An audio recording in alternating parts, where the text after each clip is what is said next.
बहुत धन्यवाद स्वामी जी।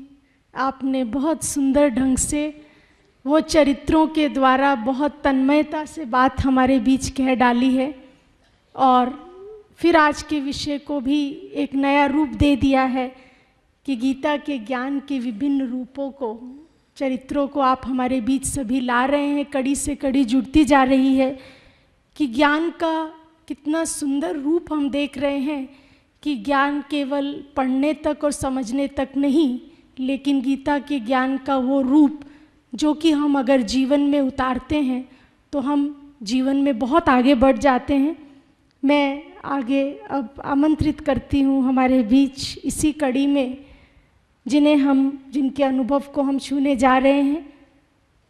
दिल्ली से पधारे हमारे बहुत ही आदरणीय पूजनीय स्वामी अंजनेश जी, बहुत सुंदर नाम है आपका। हम आपसे जानना चाहेंगे कि जब विषय इतना खुली गया है तो क्यों ना विषय पे आ जाए कि आप अपने जीवन में गीता के वो ज्ञान का जो सागर है, अगर उसे गागर में भर लें और गागर में भी कुछ ऐसा ज्ञान गीता का जो आपके व्यक्तिगत जीवन में आपको बहुत प्रेरणा देता है, परमात्मा का वो ज्ञान जो कि आपके जीवन को छूता है, हम जरूर जानना चाहेंगे आपसे। ओम शांति।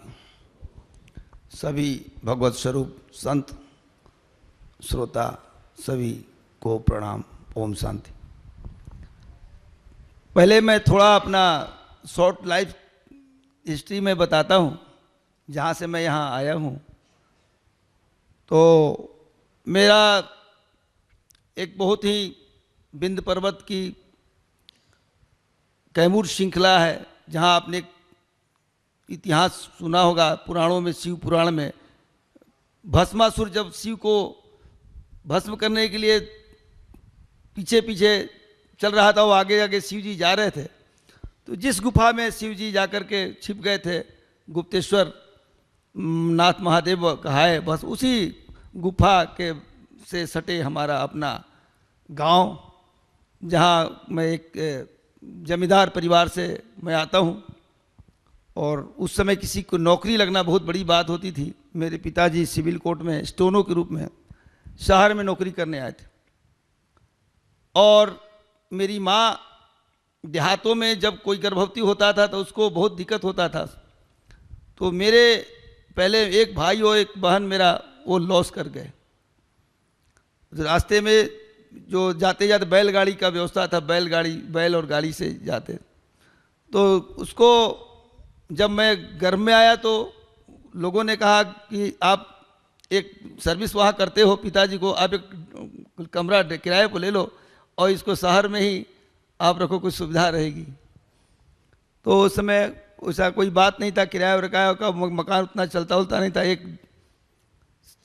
एक ऐसा घर था जिसमें वो बच्चा इशू नहीं होता था। वो उसके घर के मालिक भी इशूलेस थे, उनको कोई संतान नहीं था और उस घर को अभिशप्त माना जाता था। उस घर में वो किराए पर वो मकान मिला हमारे पिताजी को, और हमारी माँ वहाँ आई। और उसमें ऐसा लोग मानते थे इसमें प्रेत का वास है, या कोई एक आत्मा रहता है जो वहाँ किसी को वंश को आगे बढ़ने नहीं देता है। माँ हमारी डरी हुई थी कि मैं ऐसे घर में आ गई। अगल बगल के लोग सुनाते थे, शॉर्ट में मैं ले चलता हूँ। तो मेरा वहाँ उस घर में जन्म हुआ, उसी घर में। और उस घर का मालिक जो था, जो संतान विहीन था, उसने हमको खुद संतान अपना मान करके उत्सव मनाया कि हमारे घर में जो अभिशप्त घर था, और इस घर में एक बच्चा पैदा लिया। और अब तो वो नहीं है, लेकिन उसके परिवार के लोग आज भी हमको उतना ही आदर देते हैं। उसके बाद मुझे जब चेतना हुआ, कुछ बड़ा हुआ, तो हमें लगता था कि कोई ऐसी शक्ति है जो हमें गाइड कर रही है। कहीं बोलने में, कहने में, पढ़ने लिखने में उतना तेज नहीं था। मैं ग्रेजुएशन भी किया वहाँ, और लॉ ग्रेजुएट भी मैं हूँ, मैंने किया। लेकिन हमें अच्छा नहीं लगता था। मैं रात में एकांत में निकल जाता था जंगलों में, चूँकि पहाड़ से सटे हुआ मैं था, जंगलों में मैं चला जाता था। एक ऐसा क्षण आया, चूँकि समय का अभाव है, एक क्षण ऐसा आया कि हमें बहुत वो खलने लगी, विरक्ति। और मैं उसको रात को अक्सर मैं जंगलों में रहने लगा और सुबह अपना पढ़ाई लिखाई करता। हमारे पिताजी जब गुजर गए तो उनके स्थान पर हमारी सर्विस लगी, और सर्विस जब लगी तो कुछ ऐसे बात आ गए जो मेरे को छू गए। तो मैंने कहा इनकी सेवा से अच्छा है कि मैं परमात्मा की ही सेवा करूं। तो मैं घर भी नहीं गया और सीधे जंगल चला गया। उस गुफे को मैं, हमारे स्वामी, हमारे अध्यक्ष जो हैं, राष्ट्रीय अध्यक्ष हमारे हिंदू चक्रपाणी जी, उस गुफा को ये देखे हैं, और बहुत से महात्मा शंकराचार्य वहाँ गए हैं। उस गुफा में मैं गया और उस गुफा में मैं रहा, खाना पीना सब झरने का पानी पीना, और जो कुछ भी मिल गया, जो लकड़ी काटने जाते थे वो खाना जो लाते थे उसमें थोड़ा बहुत मेरे को भी शेयर करते, और मैं रहता। लेकिन उस गुफे का था कि रात में कोई यहाँ रहता नहीं था। एक सर्प आता था, वो सर्प डांटता है, काटता है, वो ऐसा था। 3 दिन तक बारिश होती रही, मैं बाहर नहीं निकल सका, मैं उस गुफे में रहा। मैं डरता था कि रात को सर्प आता है, काटता है, लोग ऐसा किंवदंती था। सचमुच में हमें रात में ऐसा सर्प का अनुभव हुआ और आया वो, और वो हमको लगा कि हमें बाएं पैर के यह अंगूठे में डस दिया। तो मैं कहा कि अब तो मैं गया, मेरे को परिवार वालों को भी खबर नहीं होगा, कैसे पता चलेगा, मैं तो इस तरह का हमको लगा। फिर हमें लगा कि जब हमें मरना ही है तो हम ईश्वर को ध्यान करें, और आँख मुँह अब तो मरना निश्चित है तो ईश्वर को ध्यान करें। मैं उस गुफे में पड़ा रह गया। लेकिन मुझे करीब हमको याद है कि बहुत जोर का बारिश हो रहा था, तो कड़का बिजली, आवाज़ बहुत जोर का हुआ पहाड़, तो मेरी वो निंद्रा खुल गई। तो मैं तो जिंदा हूँ। तो फिर मैं देखता हूँ कि मैं तो कहीं वो निशान नहीं था मेरे को कटने का, डसने का। और उसके बाद जो है कि जब सुबह हुआ तो हल्की हल्की वो बूंदी हो रही थी, बहुत हल्की, बाहर निकल सकता था मैं।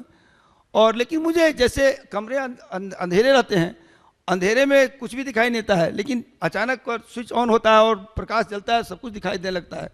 मुझे वो अनुभूति आज भी याद है, और उसी अनुभूति के आधार पर मैं आज भी यहाँ हूँ। और मुझे लगा कि सब कुछ मैं समझ सकता हूँ, जान सकता हूँ, चाहे जो भी हो। और बाद में जो गीता की बातें आई, वो गीता का विषय है, और जो हमें आत्मगत वो जो अनुभूति हुआ, जो मैंने कर्मों को का, और जो त्याग, समर्पण और सेवा की बात आई बाद में, मैंने उस ग्रंथों में मैंने देखा। और जैसा कि मैंने पाया कि do your duty, don't mind about your result. हमने देखा कर्मण्डे बाधिकारस्ते मा फैसु कला कदाचन, मैंने देखा। और जो रामायण में तुलसीदास ने उसको लिखा कि कर्म प्रधान विश्व करी राखा, जो जस करहि तस फल चाखा। तो कर्मों के अनुसार सभी अपने कर्म करते हैं, परंतु जहाँ समर्पण की बात है वहीं पर जब कर्म के अनुसार आदमी जो खेती करते हैं, लेकिन बाढ़ आ जाता है, किसान खेती कहीं सूखा आ जाता है, कभी अपना बहुत मेहनत से पढ़ाई करता है लेकिन वो क्वालिफाई नहीं कर पाता है, उसे अफसोस है कि मैंने पढ़ाई तो अच्छी की थी। इस पर तुलसीदास ने बहुत सुंदर बात किया है, और गीता का ही बात है कि होइए सोई जो राम रुचि राखा, को कर तरक बढ़ा वहीं शाखा। तो इस परम परिता जो है परमात्मा के में जो ईश्वर की जो शक्ति है, उस शक्ति को मैं वहाँ एक देवी है, वहाँ जो 51 पीठ है, उस देवी को मैंने मान लिया कि परमात्मा की ये शक्ति हमें सब कुछ कर रही है। आज तक मैं तो समझता हूँ वही मुझे खिला भी रही है, सब कुछ कर रही है, और अनुभूति भी हमारे अंदर होता है, उस तरह का शक्ति भी आ जाता है शरीर में कि मैं खा लिया हूँ, मेरे को एनर्जी आ गया, ऐसा अनुभूति अभी भी होता है।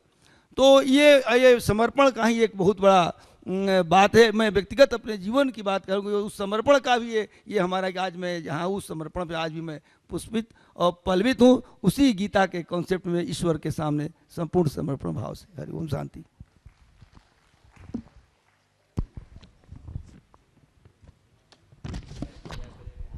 बहुत सुंदर अनुभव जीवन के आप देख रहे हैं कि गीता की बात को लेकर आपने वो जीवन का अनुभव भी उससे जोड़ दिया, और एक परमात्मा शक्ति की भी बहुत गहरी बात आपने अपने जीवन के अनुभव से हम तक पहुंचाई है कि कभी कभी हम जो सोचते हैं और जब हम जीवन में देखते हैं कि परमात्मा हमारी, जो कि हम प्रश्न की श्रृंखला जी जो हमने शुरू की आदरणीय चक्रपाणी जी से कि कठिनाइयों के समय हमें जीवन में कौन सी ऐसी बात सबसे अधिक जो है वो हमें मदद करती है, और समर्पणता को बहुत सुंदर ढंग से आपने अपने अनुभव से हमारे बीच में पहुंचा। और उसी कड़ी को मैं देख रही हूँ कि पहुँचते पहुँचते वो कड़ी आगे भी इतनी सुंदर रूप में हमारे बीच में गीता के ज्ञान की वो समर्पणता और वो मूल्यों की बात हम तक पहुंचाती है कि कितना हमारा, जब हम एक परमात्मा के बन जाते हैं, और परमात्मा शक्ति की भी आपने बात कही है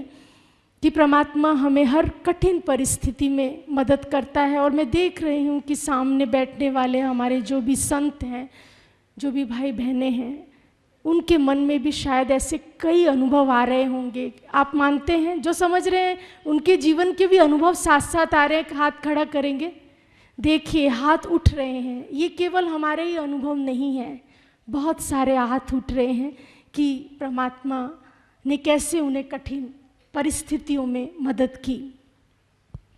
अब आगे हम इस विषय को लेते हुए आगे बढ़ते हैं। मैं महेश्वरी जी से बात करती हूँ कि बहुत सुंदर बातें गीता की हमारे बीच आ रही हैं, उस परमात्मा शक्ति की बातें भी आ रही हैं। मुझे भी अपनी डॉक्टरेट डिग्री में, जो कि मेरा सब्जेक्ट था स्पिरिचुअलिटी एंड यूनिवर्सल वैल्यूज़ पर, मुझे ये फर्स्ट डॉक्टरेट करने का मौका मिला। बचपन से ही मैं संस्था से जुड़ गई जब मैं 6 साल की थी, और मैंने कोई भी शास्त्र नहीं पढ़ा था, ना मैंने कभी गीता का अध्ययन किया, ना वेदों का। लेकिन इस विषय के कारण लगभग 3 साल तक मुझे बहुत गहन, हमारे सभी धर्मशास्त्रों का बहुत गहन अनुभव करने का भी मौका मिला, चाहे वो बाइबल के मुख्य गुण हो और वैल्यूज़ हो, चाहे कुरान में हो, चाहे गीता में हो, और चाहे वेदों में। लेकिन जब एक प्लेटफॉर्म पर हम आ जाते, जो बहुत सुंदर बात अभी आपने कही थी, जो एक हम सब एक हैं, आपने कहा था, बहुत सुंदर बात कही है कि हम एक हैं। जैसे कि हम उस समय सभी जुड़ गए थे आपस में, बहुत दिल से आपने ये बात कही थी कि हम अलग अलग नहीं हैं, हम एक परमात्मा की तरफ, उस सुप्रीम की तरफ ही तो हम इशारा कर रहे हैं। तो एक बात मैंने ज़रूर अनुभव की थी कि विषय बड़ा डिफ़िकल्ट था, और मुझे करना था गीता के यूनिवर्सल वैल्यूज़ को इस्टेब्लिश। तो गीता में से मैंने 12 वैल्यूज़ को निकाला था। बहुत सुंदर सुंदर वैल्यूज़ आई थी, चाहे वो नॉन वायलेंस है, चाहे नॉलेज से रिलेटेड है, चाहे प्यूरिटी ऑफ माइंड है, या डेडिकेशन है, या जिसको कहें दया भाव है, या क्षमा भाव है, समर्पण, बहुत सारी बातें उसमें निकली थी।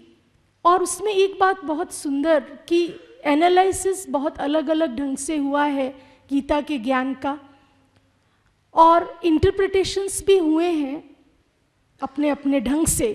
लेकिन एक बात बहुत अलग अलग रूप में जो सामने आ रही थी, जो मुझे एक मौका मिला इस रिसर्च के दौरान शेयर करने का, कि उसमें एक बात सभी लोग कह रहे थे कि यूनिवर्सल स्पिरिट ऑफ गीता।